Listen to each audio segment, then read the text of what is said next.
Hello, it is Sarah Waggle, astrologer and leadership coach here from Moon Astrology Tarot. This time for the moon in Cancer. This is February 18th through the 21st. The biggest notable transit that we have during this obviously is the sun moving into Pisces. So Pisces season begins, and we have the Chiron North Node conjunction oppose the South Node. Okay, so you've been feeling this for a while, along with many, many other things. But now we've got this dramatic shift from, we had the moon in an air sign, the sun in an air sign. Now they've shifted to being in water signs. So the moon's at home in Cancer, but the sun has moved into Pisces, which is the last sign of the zodiac. It's also the last sign of the winter season. Hooray. That means we're moving closer and closer to spring. But before we get to spring, let's get through this Pisces season. Okay, so Pisces rules duality. Okay, it's all about, and it rules the feet, because it's a reminder. Does anybody remember Casey Kasem back in the day? Am I aging myself too much here? I did just turn 45. That's okay. But Casey Kasem used to say, keep your feet from something to the effect of keep your feet planted on the ground and keep reaching for the stars. And that is exactly what Pisces season is about. I wonder if he was a Pisces. I should look that up to see if he was a Pisces. But anyway, it's kind of perfect. And I've been thinking about it ever since I learned that Pisces ruled the feet, because I just think about it. And so we have a lot of water energy now, and this moon's going to trine the sun in Pisces. Does it? I don't know if it hits it exact though. It may not, and I forget the timing on that, because the moon moves so fast. And then it will trine Saturn, and then it will trine Neptune. And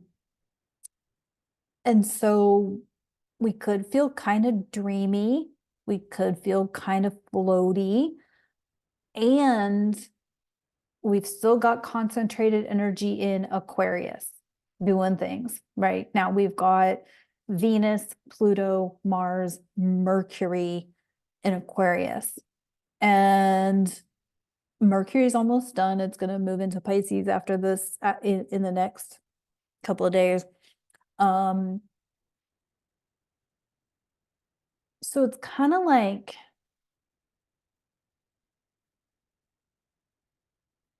there's really this kind of opening up of like where we could go next sort of energy. I know I've talked about Aquarius being like about the people, for the people, and water is about emotion. So obviously relationships are going to continue to make shifts, make changes, and reinvent. I just recently had a friendship that kind of reinvented or I don't know if I'd say renegotiated, but I didn't want to get to the point where I ended the friendship. And so I actually just kind of let her be in her space. And then at the beginning of this week, or last week, as of this recording, it was this week, she and I were able to talk, and I was able to tell her why I had to stop talking to her for a while. And now she's going through some healing work and whatnot. And I feel like maybe that's the direction of this Pisces season, is that a lot of us are seeing where we can do healing work if we are not healing, doing healing work already. I know a lot of you are doing healing work. I know a lot of you are not doing healing work. That is okay either way. I'm not here to judge. I'm not here to anything, but you may be getting to the point where you are seeing where you can heal and the benefits, or sort of the maybe redirection of your life, if you opened yourself up to the opportunity for healing. We are also building up to a full moon on the 24th and a major planetary activity on the 28th. And so just to be prepared, it's not fear mongering, but there are a lot of opportunities available, and it's going to look like very constricted. I love this idea of expansion and constriction, because it's like you choose to expand, like and this happens like to everyone who's been through sort of any kind of healing journey, right? When you choose to expand, it feels like there's all this constriction. And that is because you have to choose it. You have to continue to choose to heal. You have to continue to choose to write your story. You have to continue to choose to go after the job you want or whatever. If you and your partner are choosing to, heal your relationship, you might run into snag after snag. And it's because it's like, are you really willing to do the work together?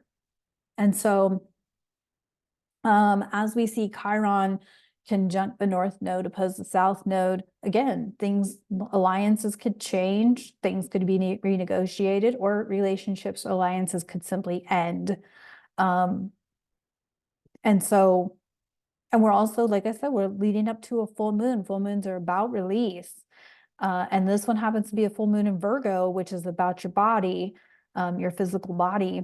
And so I really feel like this could be like people choosing to, go into an expansion, and then they're going to immediately hit that constriction. And that's okay. That's okay. Sometimes we actually need the time of constriction to integrate. By that I mean like to feel all of the things through your body systems. Like let's say you just have like a mountaintop high moment where you're like, oh, I see the light, I get it now, okay, it all is very clear. And then you're like, I'm gonna take action, I'm gonna do you create the to-do list, you're gonna do all of the things, and then all of a sudden you're like, shit, now I have a headache, now I have a stomach ache, now I'm sick, now I have an injury, blah blah blah, whatever. And that's because you kind of need this like slow down opportunity to actually integrate this high that you've just experienced. Because your body, your nervous system, I keep talking about this, your nervous system has to get prepared for what it's about to go through. Okay. So anyway, I hope that's kind of making some sense. I feel like it's going to be a really good Pisces season, but again, we're going to see planetary stack up because all of the personal planets that are currently in Aquarius will eventually make their way into Pisces, starting with Mercury, and then it will be Venus, and eventually Mars will make its way into Pisces. The good news is when Venus makes it into Pisces, it's exalted there, and so the creativity and the love can get turned on. And when Venus gets into Pisces, but that's not till March, so we're not there yet. But anyway, as we get into this moon in Cancer, just know that the energy is going to really shift. It's going to really change. It's going to really feel different because we're going to go from air to water. But we'll still have a significant amount of air. And of course, we've got, Uranus and Jupiter in Taurus, and we've got the nodes in Aries and Libra. So anyway, but the predominant energies are going to be air and water. And so it's going to be, still feel like we're going to be kind of head in the clouds, floaty, all that. Remember to stay hydrated. Remember to nourish your body, whether it's nourishing as in eating good food, or it's nourishing as in self-care, and all that. So, or spiritually, maybe you need to meditate, maybe you need to pray, maybe you need to spend some time. The earlier part of Aquarius season, me and God had some talks because I'm sitting here like, I got all these big intentions for 2024. And I'm like, how are we gonna do this, man? And I almost lost my nerve to actually go forward with stuff, but I just kept hearing this voice in my head, and whether it was God or a guardian angel or whatever, that said, however it gets done, but you have to do the projects first. And I was specifically thinking about writing my book and how I'm going to publish my book. And it was just this reminder that, like, how are you going to worry about publishing right now when you haven't even written the book yet? You don't even have the shitty rough draft yet. And so, book is in process. Book is in process. So a lot of how I'm practicing teaching you guys, sharing with you guys right now is a lot to do with me moving through what I'm writing in the book and how I'm writing the book. So thanks, you guys. Thanks for the opportunity to be here with you and teach you and all of that. And so yeah, so let's see what's up with the tarot.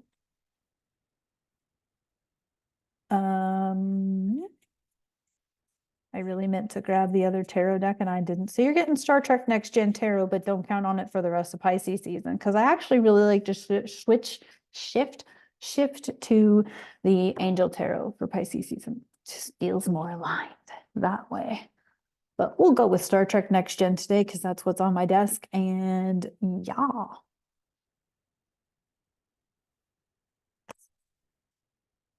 And we got, oh my goodness, the Magician, Geordie LaForge, the Magician. The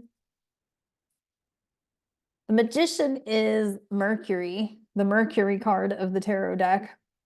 And so I think it's just a reminder of kind of what I was saying with the Moon in Gemini was that if you're urging or feeling the urge to make something happen, that now is the time to make that stuff happen. If Aquarius is all about the people and doing things that support the people, then it's high time the people step up and make shit happen. And, you know, however that goes for you. Maybe you're feeling like you need to start a nonprofit. Maybe you're feeling like you need to open up your home to as a boarding house. I don't know where that came from, but whatever. But maybe you need to, you know, use your cooking skills to help people with cooking good food, that sort of thing. Lots of people don't know how to cook. I volunteer at a food bank. People don't know how to use a lot of ingredients. But anyway, so be the magician. Be your own musician. Oh God, did anybody see that interview? That musician who thought she said magician. Oh Lord. Anyway, it was floating on my TikTok and Instagram. But be your own magician. Now I'm gonna be stuck with that for the rest of this video. Oh man. All right, let's see what's up with the oils. Be your own magician and or seek out resources, because you know what? Here's the thing about being resourceful is people don't know what's needed until it's brought to their attention. Maybe your local government, your local community, your local church, your local book club, your local library doesn't realize what's needed because you haven't brought it to their attention. And so bring it to somebody's attention. Maybe ask if you can put up a flyer. Maybe ask if you can, you know, host an event or something. And the first time you host an event, maybe like one person shows up, and then like it grows from there. I know hosting events is really tricky because I've done it before and people don't respond immediately and we easily get discouraged. I get that.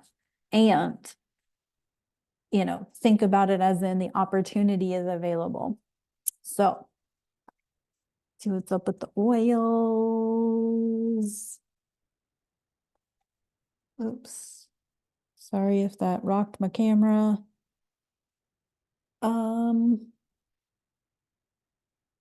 Wintergreen.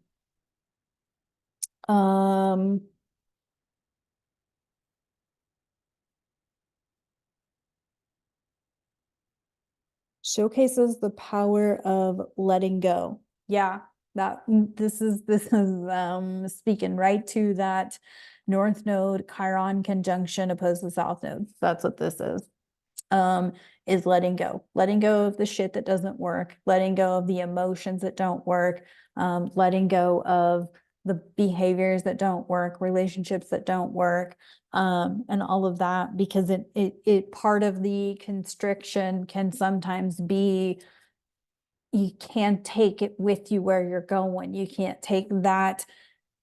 You can't take the grief. You can't take the pain or the anger where you're going. And yes, I'm all for feeling emotions, but at some point you have to be like, okay, I'm choosing to no longer be angry about this or be bitter about this, because I can't live my life fully by staying in this low frequency emotional state, in these low frequency emotions.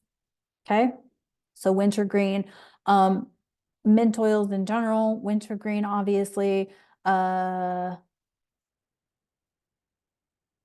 trying to think of other things that might support letting go. Meditations, journaling and then burning it, like journal on paper that you can burn, or tear it up and throw it in the garbage if that's safer for you and easier for you. Tear it up and throw it in a river and let it float away. Or throw it down a waterfall if that's an option for you. Tear it up and throw it in. I tear it up and throw it directly in the dumpster. That is something that I have done to let something go. Is I didn't throw it in my trash can. I stood at a dumpster and threw some stuff away ceremoniously. I've done that before. Or maybe you need to throw something away, not necessarily like written notes or whatever, but like an old t-shirt or some part, some material possession that you need to get rid of. Because holding on to shit, holding on to stuff literally will hold you back from, being somebody who's 45 and like rebuilding my life, like my place is so basic and so empty, like not empty, because it has like me and loving me in it, and me loving it, me loving my place. But what I'm saying is it's very minimal. It has the things I need. That's it. I do want a place to put all my tea and my coffee, though. That's my next piece to invest in. But my point is that if you've got like all the old stuff that you've been holding on to for years and years, and this was me back in 2019 when I first got rid of my stuff and jumped on a train and went to California, was I had like family stuff. I had like when I at one point when I cleaned out an apartment, it was in 2017, 2018. I had 4 yoga mats. I had 4 of various things that one person doesn't need 4 of, right? If I had 4 tea infusers or 4 cups for coffee, that's different. If you have 4 plates, I get that. But when you've got like 4 yoga mats, when you've got like 4 pieces of technology that you're not even using, and you're just holding on to them because you're afraid to let them go. Think about what that's doing to prevent you or hold you back from going on with your life. So anyway, I could rant on that forever because I'm a huge fan of minimizing. And what was the book by the what's her face? Life-changing magic of tidying up. And Kona, I can't remember her name. Y'all know, put it in the comments. Somebody put it in the comments who wrote it. But anyway, I definitely recommend reading that book. I definitely recommend practicing that book, because the more you hold on to stuff, physical stuff, the more you're holding on to emotional stuff. And the more you're holding on to physical and emotional stuff, the more you're preventing yourself, keeping yourself from moving forward. And that is exactly what this Chiron North Node conjunction is about. So anyway, again, that's what I got for this moon in Cancer. We'll talk to you in the next one. Of course, look for the full moon in Virgo sun signs that'll be coming up. I don't know what deck I'm using. Haven't decided yet. We'll probably pick a deck at random. I don't know. I think it's going to be the angels and the one I just got that I posted in my community page recently. I think it's going to be that one. Pisces new moon, it will be Angel Tarot, but but I think it's going to be the ancient, whatever the one is that I just got. Anyway, you'll see it. So anyway, pay attention for that video. It'll be posted very shortly, or if not already by the time this video airs on the 18th. So anyway, have a good one. Thanks for listening. Bye.